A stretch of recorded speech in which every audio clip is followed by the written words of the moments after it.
On va recevoir Claude Butin, qui est magistrat, ancien vice-président du tribunal de Rouen. Il était venu sur ce plateau, c'était le 1er octobre dernier, et il avait tenu des propos très durs contre la justice. Eh bien, il vient nous dire qu'à cause de ça, et à la demande d'Éric Dupond-Moretti, eh bien, il va être convoqué en conseil de discipline. Alors, on va réécouter quelques-uns des propos qu'il avait tenus sur ce plateau, et il vient nous dire s'il regrette ses propos ou s'il confirme ce qu'il dit sur la justice. Et vous allez le voir, ses propos sont très durs. C'est le pouvoir politique qui donne le ton à la justice. Mais donc la justice est politique ? La justice est plus ou moins politique. Je n'aurais pas fait référence. Ça éclaire autrement. Vous parliez de Nicolas Sarkozy. Je référence aux décisions qui ont été rendues. Oui, mais voilà, donc ça veut dire que la justice est politique. Vous, juge d'instruction, vous nous dites que la justice est politique. Oui, la justice est politique parce que le juge d'instruction, comme tous les magistrats, sont des citoyens comme les autres, qui ont leurs opinions. Donc il faudrait que le juge soit impartial, que ce soit un super-homme pour rendre une justice parfaite. C'est pas possible. Il y a des pressions sur les juges ? Bien sûr qu'il y a des pressions. Des pressions politiques ? Des pressions, oui, il y a des pressions politiques et des pressions hiérarchiques. Comment vous voulez qu'on fasse confiance ? On ne peut pas faire confiance en ce moment. Non, mais c'est terrible. Excusez-moi, moi je suis effondré quand j'entends ça. En matière de justice, vous avez deux plaideurs. Allez, prenons, juridiction civile. Il y en a forcément un qui est mécontent. D'ailleurs, on emploie la même terminologie qu'au casino. On parle de « je gagne mon procès » ou « je perds mon procès ». L'aléa judiciaire est à ce point large qu'on a plus de chances de gagner au loto que de gagner son procès.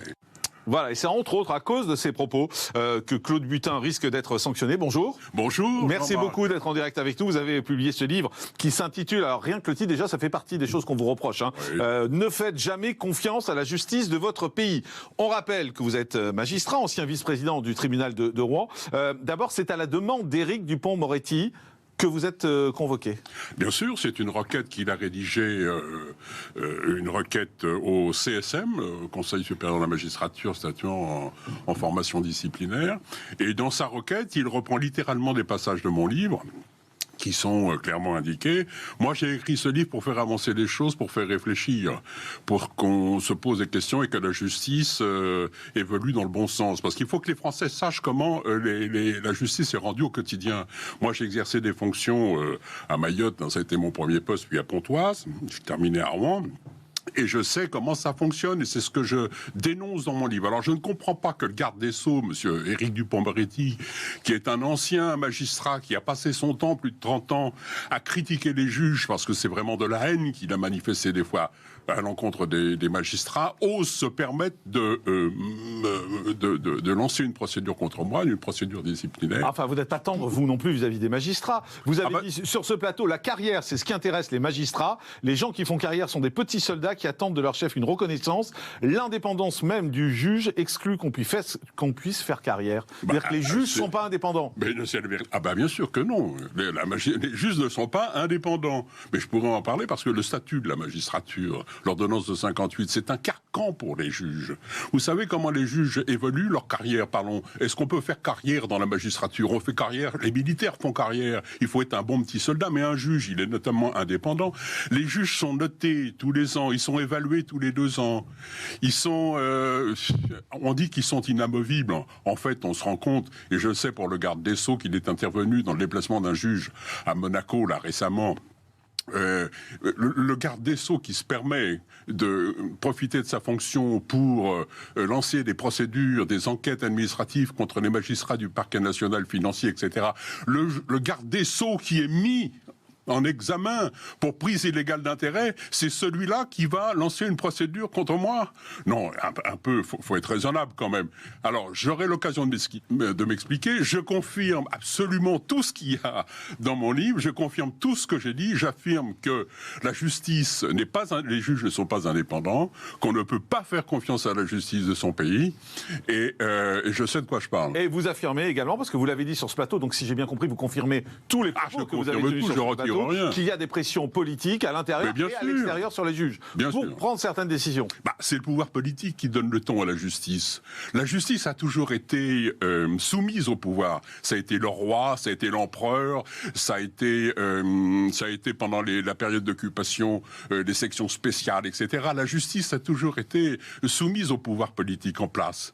Hein, c'est le pouvoir. Et le garde des Sceaux, qu'est-ce que c'est? C'est un homme politique, c'est un ministre, c'est lui qui définit la politique pénale. Vous parlez des juges d'instruction, vous dites l'indépendance décisionnelle du juge d'instruction n'est qu'un leurre qu'on ajoute sous le nez des gogos qui font confiance à la justice de leur pays. Mais vous vous rendez compte de la violence de ce que vous dites? La violence, écoutez, ce sont des mots. Hein.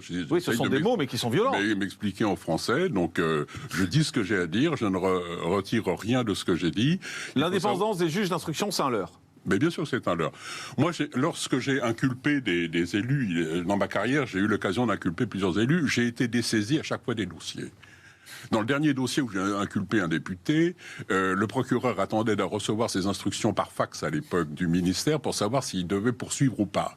Donc j'ai attendu pendant 2 jours, il a reçu le feu vert du ministre et j'ai inculpé le député. Mais dans tous les dossiers qui concernaient des élus, j'ai été dessaisi. Je crois que je suis le juge le plus dessaisi de France. Après le juge Thierry Jean-Pierre que j'avais vu à l'époque à Mans, j'avais été le voir, il m'avait dit c'est pas possible.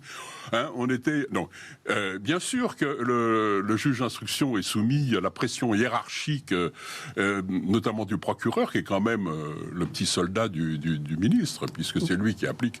Alors vous savez qu'il y a des cellules... Vous, magistrat, vous ne faites pas confiance à la justice? Ah non, moi, non. Et parce que vous êtes magistrat, vous ne faites pas confiance à la justice? Parce que je suis magistrat, mais j'ai été aussi justiciable pour des histoires de pension alimentaire, et je sais comment la justice fonctionne. Il suffit qu'on comparaisse devant un juge. Alors moi, en tant que magistrat, j'étais mal loti, parce que le collègue en face affectait de se payer une leçon d'indépendance à bon compte en augmentant la demande ou la peine qui devait être prononcée. Je n'ai jamais comparu dans le tribunal pénal, mais enfin, pour les affaires civiles, on a tous affaire à la justice, on voit bien.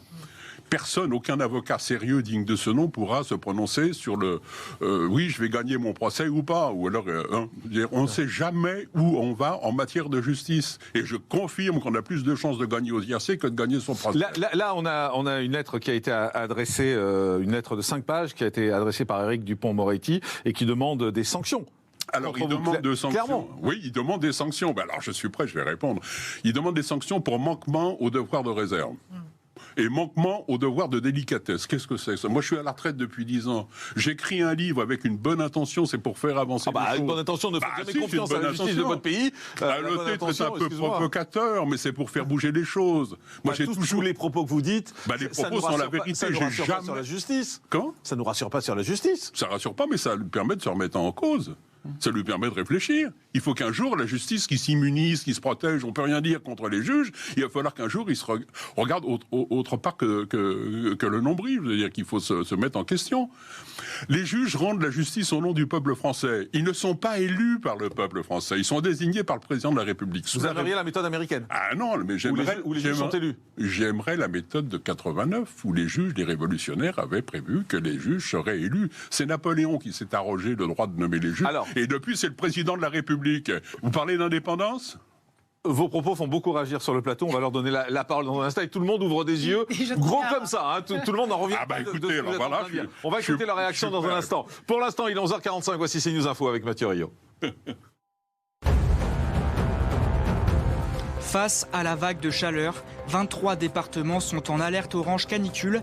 Un grand quart du pays est concerné, du sud-ouest avec l'Anjou jusqu'aux Pyrénées, avec également un îlot de chaleur dans la Drôme et l'Ardèche. Les températures pourront grimper localement jusqu'à 40 degrés, mais le pire est à venir demain et après-demain. Le géant américain du burger McDonald's va payer 1,25 milliard d'euros à la France pour éviter des poursuites pénales pour fraude fiscale. L'accord a été validé ce matin par le président du tribunal judiciaire de Paris. Dans le détail, 737 millions d'euros seront versés pour régler l'impôt sur les sociétés et 508 000 euros en tant qu'amende d'intérêt public. C'est un album iconique de David Bowie. Le disque Ziggy Stardust célèbre ses 50 ans.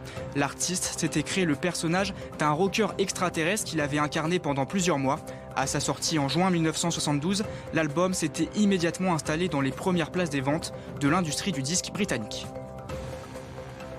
Ne faites jamais confiance à la justice de votre pays. Le débat fait rage sur le plateau pendant le CNews Info. C'est le livre de Claude Butin. Et à cause de ce livre et à cause de ce qu'il est venu dire sur ce plateau, parce qu'on est cité d'ailleurs dans la lettre d'Éric Dupond-Moretti. Vous êtes cité. Voilà, qui regarde CNews et qui regarde Morandini Live. Il est jamais venu, mais en tout cas il regarde, c'est déjà pas mal. C'est peut-être pour ça qu'il est jamais venu d'ailleurs. Juste, je voudrais que les invités réagissent. Rosa Méziane, comment vous réagissez à ce que vous entendez? Je vois ouvrir de grands yeux depuis tout à l'heure au propos de Claude Butin. Soit M. Butin est très courageux, soit il est très dangereux, mais forcément, ses propos interpellent, bien évidemment. Alors moi, j'entends que son objectif est de faire, en tout cas, de réformer la justice. Ces propos font écho, en tout cas, à ceux de notre Première ministre, qui expliquait aux femmes qui auraient été victimes d'un viol d'aller porter plainte. Quand on entend ces propos et quand on sait qu'il y a seulement une femme sur 10 qui va réellement porter plainte et qu'une grande majorité des affaires est classée sans suite, oui, on peut se poser la question, est-ce que ça sert à quelque chose à un moment donné de porter plainte, d'aller devant la justice? Parce que je suis d'accord, même si dans les grands principes, on y croit, on a pleinement envie d'y croire, derrière la robe, il n'en reste pas moins qu'il y a que des hommes. Butin dit l'indépendance décisionnelle du juge d'instruction n'est qu'un leurre. Ça, c'est dangereux. Ça, vous y croyez? J'entends en fait effectivement son argumentation. On l'entend tous, mais est-ce que vous y croyez? Ça pose question le fait que ces gens-là ne soient pas élus, le fait que ces gens-là restent effectivement et continuent à faire carrière. Il ne faut pas oublier que derrière les robes, il y a des hommes. Il y a des hommes et des femmes qui ont effectivement des orientations politiques. Mais ça, oui, mais il y a des pressions sur eux. Et Claude Butin vous dit oui, il y a des pressions politiques. Je ne suis pas dans le secret de ce métier, mais j'ai tendance à vouloir faire confiance à quelqu'un qui a quand même un certain nombre d'années. Et il n'est pas non plus le seul à le dire.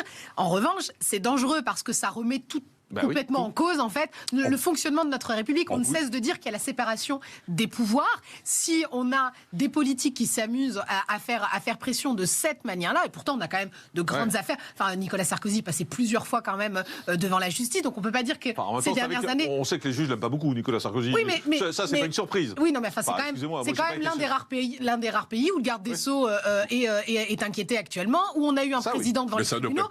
Donc on peut se féliciter quelque part qu'il y ait une forme d'indépendance.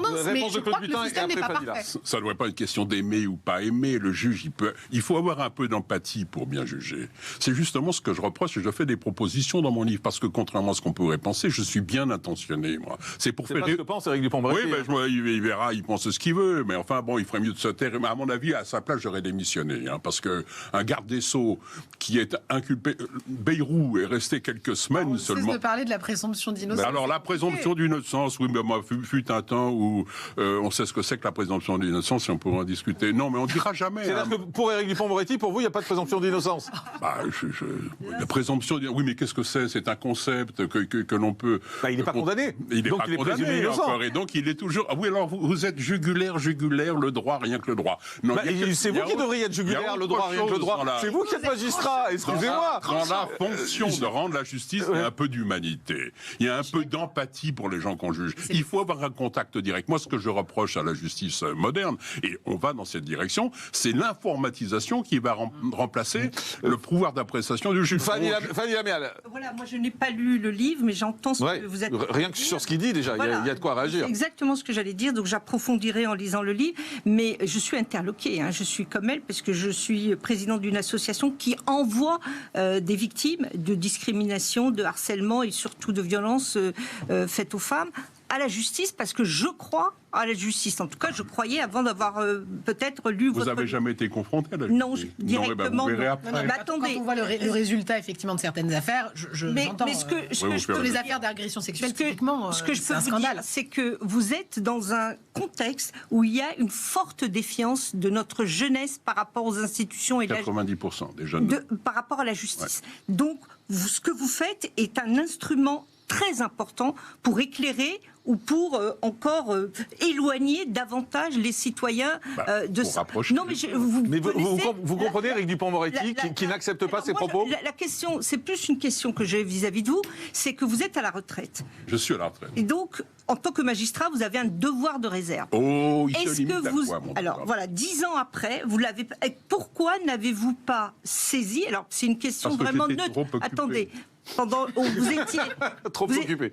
Non, mais vous étiez pendant et réformer de l'intérieur et de dire d'abord. De l'intérieur, c'est impossible. Mais Le poids de la il y a hiérarchie fait que vous n'avez pas le droit à la parole. Il faut avoir les Il y a chines quelque souples chose pour avant pouvoir d'arriver à avancer jeter et faire le pavé carrière, dans la être mare. inscrit au tableau d'avancement. Sinon, vous n'avancez pas. On vous dira jamais, oui, oh, vous avez rendu une mauvaise décision. Ah non. Au nom de l'indépendance, oui, effectivement, mais enfin, comment, vous n'auriez pas pu gérer la situation autrement. Vous savez tout de suite que vous ne serez pas inscrit au tableau d'avancement. Mais avez-vous saisi les syndicats avant de faire le livre ?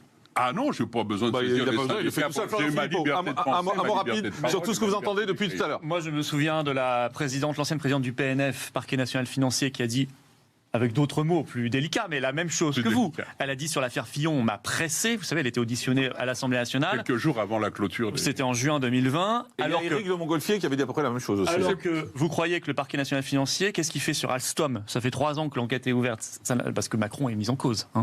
Et la Macronie, McKinsey, vous pensez que ça va se faire vraiment? J'ai de très gros doutes là-dessus. Par contre, sur Fillon, c'était en 3 semaines, c'était réglé, il était mis en examen et dégagé de l'élection présidentielle. Donc franchement, moi je trouve que le livre de monsieur est très sain, d'autant qu'il nous confirme, je vais le lire, qu'il y a plein de propositions, donc je pense que c'est très constructif. Le problème n'est pas de dire les choses, le problème c'est de dire la vérité et de faire derrière pour que cette vérité change. Et j'espère qu'elle pourra changer. Ne faites jamais confiance à la justice de votre pays, livre de Claude Butin. Merci d'avoir été. Vous viendrez nous voir. Je reviendrai. Je suis convoqué en septembre devant le conseiller. Et on sera là, donc ça tombe bien. Merci. Merci à tous.